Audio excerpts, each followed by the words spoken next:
প্রায় 4-5 ঘন্টা হাঁটার পরে হাসান একটা শহরের ভিতরে চলে আসে। সামনে একটা বেঞ্চি দেখতে পাই, বেঞ্চির উপরে বসে পড়ে। তারপরে ভাবা শুরু করে কোথায় যাবে, সে কি করবে। তারপরে হাসান সামনে তাকিয়ে রাস্তার ওই পারে দেখে যে 3-4 জন মিলে একটা প্রাইভেট কারে ডাকাতি করছে। হাসান দেখতে পেল যে রাস্তার এক সাইডে একটা ডাল পড়ে আছে, ওইটা নিয়ে গিয়ে পিছ থেকে 4 জনকে ইচ্ছা মতো মারা শুরু করে। 4 জনের মাথার উপরে আঘাত করে, 4 জন মাটিতে লুটিয়ে পড়ে এবং কিছুক্ষণ পরে 4 জন একেবারে জ্ঞান হারিয়ে ফেলে। তখনই গাড়ির ভিতর থেকে একটা মহিলা বলে উঠলো, তুমি কে বাবা, আমাদেরকে এভাবে বাঁচালে? তখন হাসান বলে উঠলো, আমি একটা অনাথ এতিম ছেলে, রাস্তায় রাস্তায় ঘুরে বেড়াই। তখন ওই মহিলাটা বলে উঠলো, তুমি কোনো কাজ কাম করো না? তখন হাসান বলে উঠলো, না আন্টি, আমার মতো ছেলেকে কাজ দিবে কে? তখনই আন্টি বলে, কোনো সমস্যা নাই, আমি তো আছি। কোনো সমস্যা নাই বাবা, আমি তোমাকে কাজ দিব। আর তুমি আমাদেরকে এত বড় দুর্ঘটনার হাত থেকে বাঁচালে, আজকেই তোমাকে আমি কাজ দিব, আমাদের সাথে আমাদের বাসায় চলো তুমি। কথাটি বলা মাত্রই প্রাইভেট কারের ভিতর থেকে একটা মেয়ে বলে উঠলো, আম্মু এদেরকে বিশ্বাস করতে নেই, এরা রাস্তার ভিতরে হয়তোবা মাস্তানি করে বেড়ায়, গুন্ডা মস্তান হতে পারে, হয়তোবা এটা একটা এদের চাল। তখন হাসান বলে উঠলো, আপামনি আমি কোনো গুন্ডা মস্তান না, আর আমি এমন ছেলে না, আপনাদের মন না চাইলে আপনারা আমাকে নিয়ে যান না, তাও এমন বলেন না। আপনাদের বিশ্বাস না হলে আপনারা যেতে পারেন, আল্লাহ হাফেজ। আরে বাবা, ওর কথায় রাগ করো না, ঠিক আছে? আমি দেখে বুঝে গেছি তুমি একটা ভালো ছেলে, তুমি অমন না। তখন হাসান বলে উঠলো, না আন্টি, আমি আপনার সাথে যাব না, এই মেয়ের বিশ্বাস হচ্ছে না আমাকে। তখন বলে উঠলো, না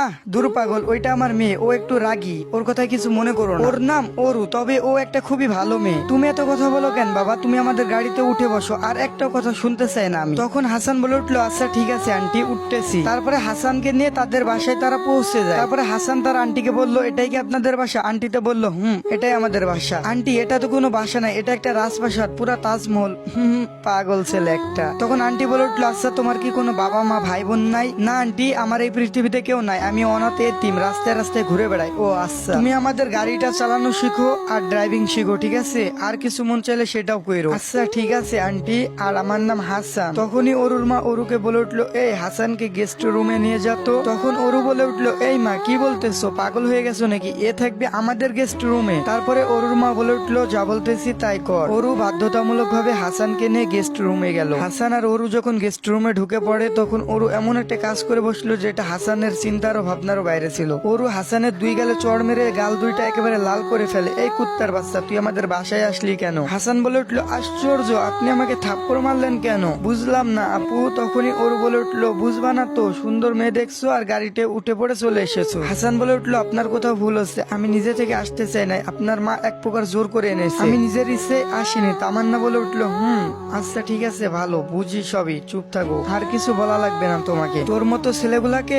আমার খুব ভালো করে চেনা আছে। অরু রাগান্বিত হয়ে রুম থেকে বেরিয়ে যায়। তখন হাসান মনে মনে ভেবে বলে, যাই হোক না কেন, সহ্য করতে হবে, এখান থেকে আমাকে কিছু একটা করতে হবে। বাসার যে যাই বলক না কেন, আমাকে একটু মেনে নিতে হবে, কারণ আমার যে কেউ নাই। হাসান কোনোভাব দিয়ে রাত্রিকে পার করলো। পরের দিনে অরু আর অরুর বাবা যখন খেতে বসলো, ঠিক তখনই হাসান ওইখানে উপস্থিত হয়। অরুর মা তখন বলে উঠলো, আরে বাবা, তুমি উঠে পড়েছো? আমি তো ভাবি তুমি এখনো ওঠো নাই, তাই তোমাকে এখনো ডাকতেও যায়নি। অরু তখন উঠে বললো, আশ্চর্য মা, ওর গায়ের অবস্থা দেখছো, আর ও আমাদের সাথে খাইতে বসবে মানে? ও আমাদের বাসার চাকর। অরুর মা বলে উঠলো, কে বলছে ও আমাদের বাসার চাকর? ও আমাদের বাসার একজন এখন থেকে সদস্য। অরু বলে উঠলো, এত তাড়াতাড়ি কাউকে বিশ্বাস করা উচিত না মা, হয়তোবা আমাদের বাসা সবকিছু লুটপাট করার ধান্দা করছে এই ছেলে। হাসান বলে উঠলো, আপু আমি এমন ছেলে না, কেন বুঝতেছেন না, এমন করতেছেন কেন? অরু বলে উঠলো, হ্যাঁ জানি তুমি কেমন ছেলে, দেখলে বোঝা যায় তুমি আসলে একটা কেমন ছেলে। হাসান বলে উঠলো, আন্টি আমাকে নিয়ে যদি আপনাদের সমস্যা হয় বা হয়ে থাকে, তাহলে আমাকে বলে দিন, আমি চলে যাচ্ছি, কারণ এইখানে থেকে আমি অপমানিত হতে চাই না আন্টি।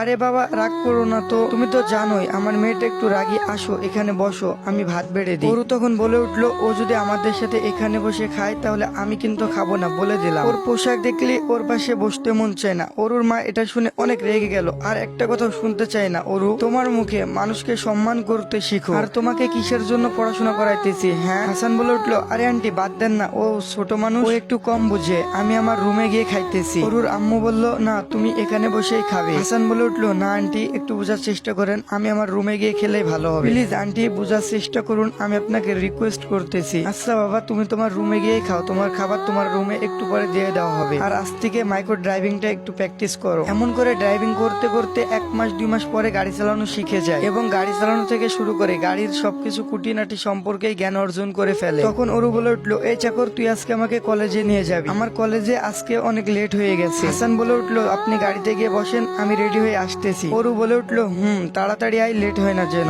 গাড়িতে গিয়ে বসেন, আমি আসতেছি আপা। তখন ওরু ঠাস ঠাস করে 2টা চড় মেরে দিল হাসানের গালে। চাকরে বাচ্চা, তোরে কতবার বলছি আমারে আপা বলবি না, আমারে ম্যাডাম বলবি। তখন হাসান বলে উঠলো, আচ্ছা সরি ম্যাডাম, আমার ভুল হয়েছে, মাফ করে দেন। এরপর ওরু গিয়ে গাড়িতে বসে, হাসান রেডি হয়ে গাড়ির ড্রাইভিং করতে শুরু করে। ড্রাইভিং করে কিছুক্ষণ পর কলেজের ভিতরে চলে আসে। তো এরপরে কি হয় অবশ্যই আপনাদেরকে জানতে হলে বেশি বেশি করে কমেন্ট করতে হবে। এরপরে কিন্তু ভালো একটা মুহূর্ত আছে, আর গল্পটি আপনাদের কাছে কেমন লাগছে অবশ্যই কমেন্টে জানাবেন। আর আপনারা এই গল্পটি সম্পূর্ণ দেখতে চাইছেন পার্ট 3 কারা কারা দেখতে চান অবশ্যই কমেন্টে জানাবেন। লাস্ট মুহূর্তে এসে আমার ভয়েসটা একটু চেঞ্জ হয়ে গেছে, আমি জানি অনেকটা খারাপ হয়ে গেছে, মানিয়ে নেন, শরীরটা অনেক খারাপ তাই।